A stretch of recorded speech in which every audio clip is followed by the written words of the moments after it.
right now, President Trump's bid to end birthright citizenship gets a hearing before the U.S. Supreme Court. A leading advocate for Latino migrants and families shares her reaction to the case and Trump's impact on daily lives. Also on Sunday Square Off, the mayor of Surprise reveals new details about the ICE detention center that's causing an uproar in his community. From chaos to calm. Why Governor Hobbs says she now has confidence in filing her tax returns, and so should you. An Arizona journalist's new book explores a 50-year-old Phoenix murder mystery. Who killed investigative reporter Don Bowles, and why? We're a country of immigrants, everyone is. And so if you were born here, I do believe that you have the right to be an American citizen. On a personal perspective, there's somewhat of a resentment that I had to wait decades to get my citizenship because I came the legal way. The U.S. Supreme Court heard arguments this past week in a case challenging President Trump's executive order declaring that children born to immigrants on temporary visas or who are undocumented are not entitled to birthright citizenship. The court's expected to hand down an opinion by July. And that's not the only uncertainty introduced by the Trump administration for many Latinos here in Arizona. Joining us to talk about that, as well as new concerns about the DACA program, is Reyna Montoya. She is the founder and chief executive of Aliento Arizona. Welcome back to Square Off. Thank you. For folks who don't know, what is Aliento's mission?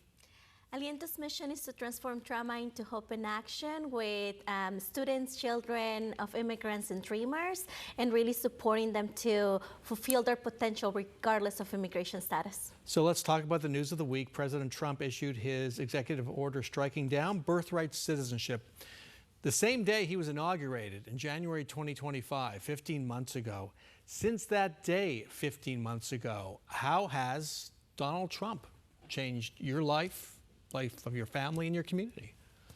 It's a very difficult question because the last 15 months has been really difficult, from having to constantly wake up to figure out what's going to be the next executive order, how it's going to be the impact, and also how do we support little children who are trying to make sense of this world as they're going to school, having to pick up the phone calls of parents worrying about family separation, and it's a constant level of anxiety. The way that I best describe it is having like a constant dark cloud on top of your head and not knowing when the rain is gonna pour.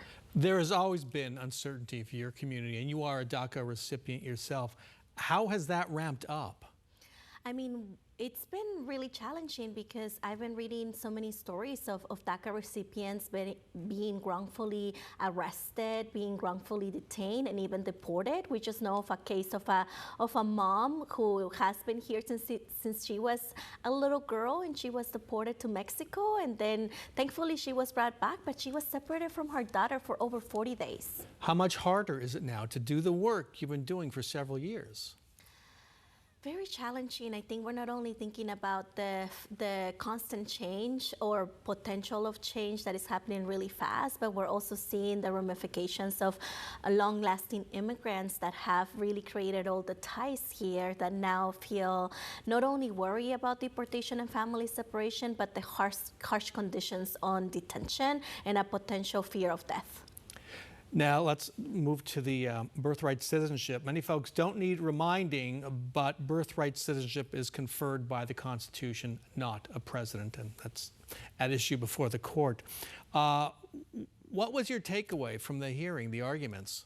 I woke up very early since we're in Arizona to listen to the oral arguments, and I think that I can summarize it in 3 words, right? It's impractical, ambiguous, and unconstitutional, as you said it. This has been the law of the land for 150 years, but talking about it as a human, right? I mean, I'm a DACA recipient right now. Technically, I'm one of those folks categorized as a temporary component that I don't have legal permanent residence, so if I wanted to have a baby, that would be litigated, or a potential question whether my baby could be a citizen if I were to choose to have one.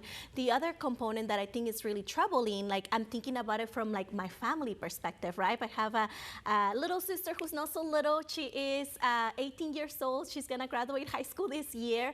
And my parents were undocumented when they had her, but both of my parents are legal permanent residents now after fighting their immigration case. So again, very impractical, not really practical in terms of like how is it gonna lie moving forward for people as we're thinking about this litigation. So not only the legality and the constitutionality of it, but also the practicality of the matter. And you have to think through all these different statuses in your family at different points in their lives. Yeah, and status changes because our immigration system has not been functioning for many years, but there's, I think, something that I appreciated out of the oral arguments. There's a distinction between the Constitution and the policy. If they want to have a policy conversation, that's why we have Congress, but that's also why we have the Supreme Court of the United States that has been protecting our Constitution, including the 14th Amendment. I saw you were answering questions on Instagram.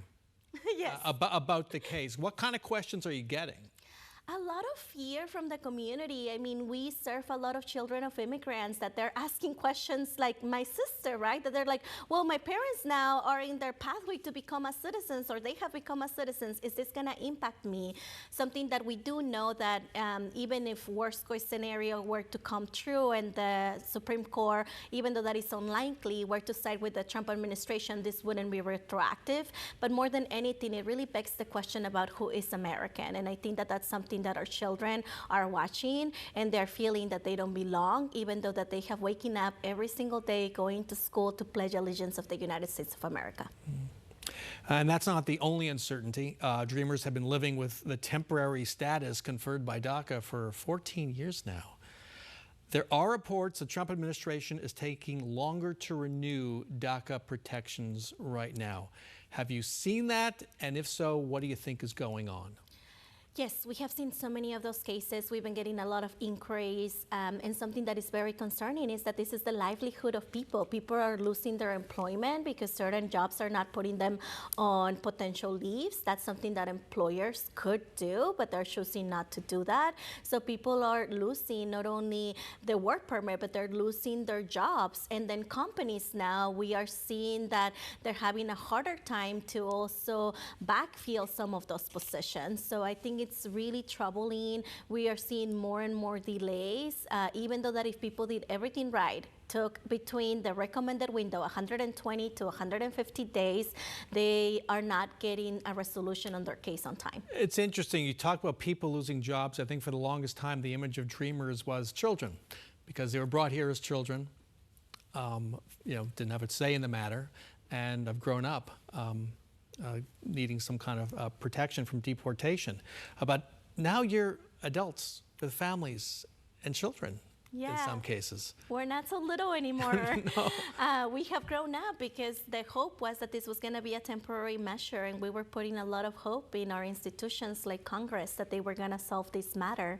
But the reality is that, as you said, we're here almost 15 years later without resolution, and we just like any other of our peers, we grew up pledging allegiance to the United States. We learned the language, and then now we're in the workforce. So it's really disheartening to see that many dreamers who, including me, who have given so much to our communities, are constantly living with the fear that we can be kicked out at any time for something that we didn't have a choice in.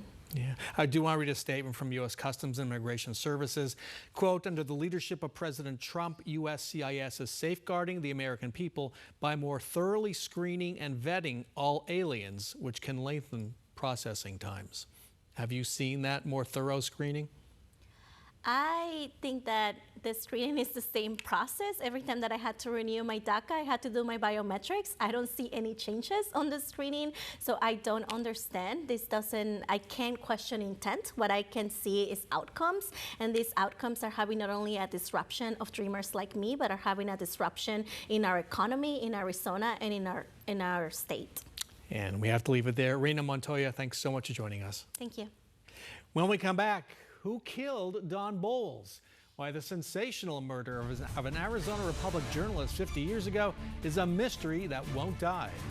But first, why the mayor of Surprise says he wants the Fed's promises about an ICE detention center in writing. Residents will have their say at a council meeting this coming week. And 12 Plus is the streaming home of 12 News, where you can see all of our Sunday Square Off coverage. Download 12 Plus on your Roku, Fire TV, and Apple TV devices right now. And stay with us.